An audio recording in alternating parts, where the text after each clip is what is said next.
அந்த கங்கை சிவபெருமான் தலைமுடியிலே தங்கி விட்டாலும் அதனால்தான் இந்த ஊருக்கு பேரு சிவமேல்குடி என்று சொல்லக்கூடிய காரண பெயராக இந்த கிராமத்துக்கு விளைந்தது என்பதும் அமைந்தது என்பதும் புராணங்களிலே உண்டான சிறப்புக்கே சிறப்பு.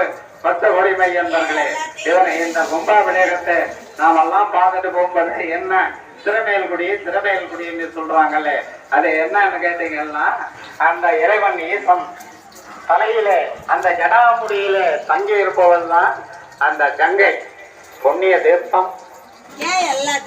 ஏகலோகம் தைவலோகத்திலிருந்து பூமிக்கு பிரவாகம் எடுத்து வந்த பொழுது சிவபெருமான் தன்னுடைய ஜடாமுடியில தாங்கி பிடித்த காரணத்தால் அங்கே தங்கிவிட்டாலும் அதனால்தான் சிவபெருமான் தலையில் இருக்கக்கூடியது கங்கை. அந்த கங்கை தங்கி இருக்கக்கூடிய காரணத்தால் தான் மேல்குடி என்று இந்த கிராமத்துக்கு பேரு. ராமாயண காலத்துல இந்த ஊருக்கு பேரு என்னன்னா நீலாம்புதவனம் என்று சொல்லக்கூடிய இந்த ஊர். நம்ம பகுதியில இருக்கக்கூடிய ஊரை எல்லாம் பத்தி